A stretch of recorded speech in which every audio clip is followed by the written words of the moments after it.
ನಮ್ಮ ಜೊತೆಯಲ್ಲಿ ಸದ್ಯಕ್ಕೆ ಶ್ರೀ ವೀರೇಂದ್ರ ಹೆಗಡೆಯವರಿದ್ದಾರೆ. ಮಾತನಾಡಿಸ್ತಾ ಹೋಗೋಣ ರಾಮನ ಬಗ್ಗೆ, ರಾಮನೂರಿನ ಬಗ್ಗೆ, ಹಾಗೆ ರಾಮನೂರಿನಲ್ಲಿ ರಾಮ ಮಂದಿರಕ್ಕೋಸ್ಕರ ನಡೆದ ಸಂಘರ್ಷಗಳ ಬಗ್ಗೆ. ಮೊದಲಾಗಿ ರಿಪಬ್ಲಿಕ್ ಕನ್ನಡದ ವತಿಯಿಂದ ನಮಸ್ಕಾರ, ತಮಗೆ ಧನ್ಯವಾದ ನಮ್ಮ ಜೊತೆ ಮಾತನಾಡಲಿಕ್ಕೆ ಸಮಯವನ್ನು ಕೊಟ್ಟಿದ್ದಕ್ಕೆ. ರಾಮನೂರಿನಲ್ಲಿ ಇದ್ದೇವೆ, ಹಾಗಾಗಿ ರಾಮ ಅಂದರೆ ಯಾರು, ಆತನ ಆದರ್ಶ ಈ ದಿನಕ್ಕೂ ಕೂಡ ಎಷ್ಟು ಮೌಲ್ಯಯುತ, ಅಲ್ಲಿಂದಲೇ ಮಾತನ್ನು ಪ್ರಾರಂಭ ಮಾಡಬಹುದಾ? ನಾವು ಬಾಲ್ಯದಿಂದಲೂ ರಾಮನ ಕಥೆ ಕೇಳಿ ಬೆಳೆದವರು. ಅದು ದಕ್ಷಿಣ ಕನ್ನಡ ಜಿಲ್ಲೆಯವರಿಗೆ ಯಕ್ಷಗಾನದ ಮೂಲಕ ರಾಮನ ಪರಿಚಯ ಬಹಳ. ಅದು ಆತ್ಮೀಯವಾಗಿ ನಾವು ಯಾವಾಗ ರಾಮ ನಮ್ಮ ಜೊತೆಗೇ ಇದ್ದಾನೆ, ನಮ್ಮ ಜೊತೆಗೆ ಬೆಳೆದಿದ್ದಾನೆ ಅನ್ನೋ ಭಾವನೆಯಿಂದ ಬೆಳೆದವರು. ಹಾಗಾಗಿ ರಾಮನ ಕಥೆ ಮತ್ತು ರಾಮನ ವಿಚಾರಗಳು ನಮಗೆ ಬಹಳ ಆಪ್ಯಾಯಮಾನವಾದದ್ದು. ಈ ಅಯೋಧ್ಯೆ ಅನ್ನುವಂಥದ್ದು ಹಿಂದೆ ಎಲ್ಲೋ ದೂರ ಅಂತ ಅನ್ನಿಸ್ತಿತ್ತು ನಮಗೆ. ಆದರೆ ಈಗ ನಿಮ್ಮ ಮಾಧ್ಯಮಗಳ ಮೂಲಕ ಈ ಕಾರ್ಯಕ್ರಮಗಳ ಪ್ರಸಾರದಿಂದ ಅಯೋಧ್ಯೆ ಅನ್ನುವಂಥ ನಮ್ಮ ಹತ್ತಿರವೇ ಪಕ್ಕದ ಊರಿನಲ್ಲಿದೆ ಅನ್ನುವಷ್ಟು ಸಣ್ಣ ಭಾವನೆಯನ್ನು ಕೊಟ್ಟಿದ್ದೀರಿ.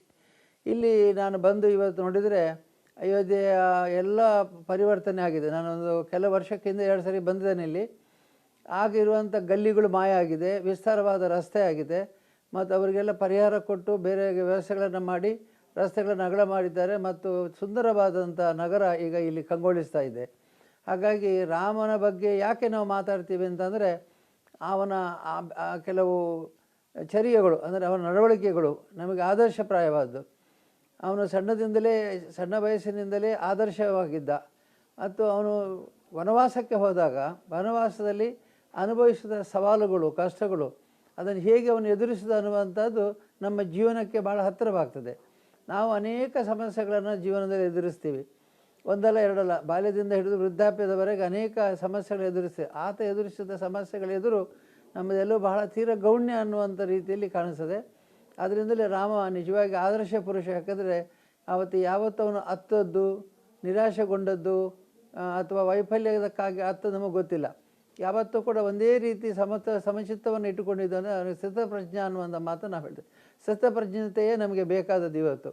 ಆ ಮಾದರಿಯ ಆದರ್ಶ ಪುರುಷ ಅಂತ ಹೇಳೋದು ಅದಕ್ಕೆ. ಹಾಗಾಗಿ ರಾಮನ ಊರಿನಲ್ಲಿ ರಾಮನ ಗುಣಗಾನ ಮಾಡುವಂಥದ್ದು ಅನಿವಾರ್ಯವಾಗಿ. ರಾಮ ಬಹುಶಃ ಅಯೋಧ್ಯೆಗಿಂತಲೂ ಹೆಚ್ಚು ಹತ್ತಿರ ನಮಗೆ ನಮ್ಮ ಊರಲ್ಲಿ ಇದ್ದಾನೆ ಅಂತ ನಮಗೆ ಅನ್ನಿಸ್ತದೆ. ನಿಜ. ಇಲ್ಲಿ ನಡೀತಿರುವ ರಾಮೋತ್ಸವವನ್ನು ಹಿಂದೂ ಧರ್ಮದ ಅತಿ ದೊಡ್ಡ ಧಾರ್ಮಿಕ ಕಾರ್ಯಕ್ರಮ ಅಂತ ಹೇಳಿ ಪರಿಗಣಿಸಲಾಗ್ತಾ ಇದೆ. ಇಂಥ ಸಂದರ್ಭದಲ್ಲಿ ಧರ್ಮದ ಬಗ್ಗೆಯೇ ಪ್ರಶ್ನೆಗಳು ಹೇಳ್ತಾ ಇದೆ. ತಾವು ಧರ್ಮಸ್ಥಳದವರು, ಹೀಗಾಗಿ ಧರ್ಮ ಅಂದರೆ ಏನು, ರಾಷ್ಟ್ರ ಧರ್ಮಕ್ಕೂ ಹಾಗೆ ರಾಮ ಭಕ್ತಿಗೂ ಹೇಗೆ ಸಂಬಂಧ ಅಂತ ಹೇಳಿ. ದೇವರ ಕಲ್ಪನೆಯೇ ನಮಗೆ ಸರ್ವ ರೂಪದಿಂದಲೂ ಪರಿಶುದ್ಧನಾದಂಥ ವ್ಯಕ್ತಿ, ಪರಿಪೂರ್ಣನಾದ ವ್ಯಕ್ತಿತ್ವವನ್ನು ಹೊಂದಿದವನು ಅಂತ ಲೆಕ್ಕ.